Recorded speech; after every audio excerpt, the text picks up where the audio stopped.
Gawa po tayo ngayon ng buttered vegetables. So, itong mga ingredients natin.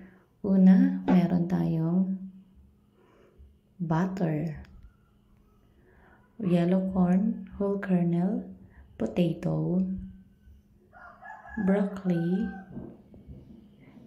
meron din tayong bagu beans, carrot, and of course, garlic. So, let's prepare. Ito po yung ginawa natin.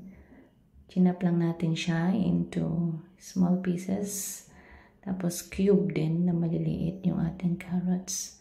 Tapos in-slice lang natin yung ating bagu beans and minced garlic. Of course, ang ating patatas.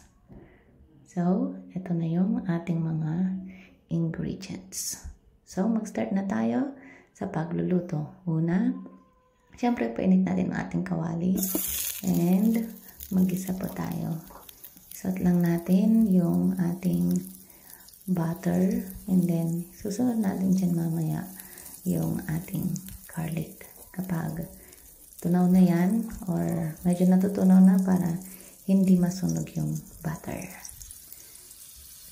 Halo lang natin ng kaunti para ma-mix ng maayos at mag-melt ng maayos yung ating butter.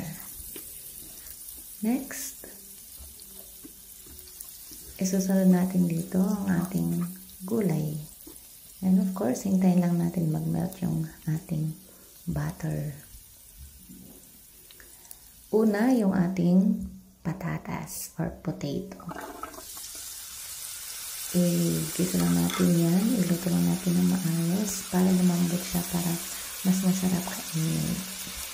So, haluin muna natin at least 3 to 5 minutes pag malambot na yung ating patatas. Saka natin isusunod yung mga gulay.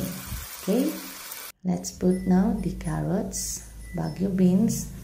Bali, pagsasabihin na po natin yan, including yung ating broccoli. Yan.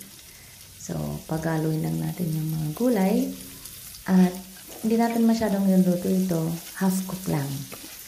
Para crunchy pa rin siya pag kinakain. Mas masarap din kasi pag half cook lang siya.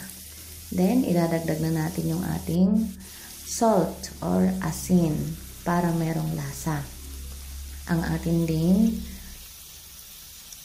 hindi natin kakalimutan yung ating paminta. Pero kung ayaw naman po, okay lang.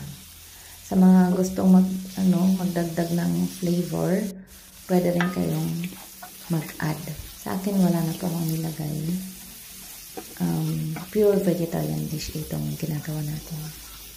Sa mga gustong magdagdag ng cube, pwede rin para may pampalasa po kayo. So, pagkatapos mahalo, ilagay na natin yung ating mais. Nakalata lang po yung ginamit ko dito. And then, haluin na naman natin. After maihalo ng maayos yung mais, then, pwede na siya. Ready to serve na rin siya. At least pagka-init ng mais. Para ma-absorb naman ng konti yung init. Halo, mix lang. Diba? Ang dali lang pong gumawa ng buttered vegetables. Ito na siya. Ready to serve na po. And masarap din siya pag meron tayong soup. Thank you for watching.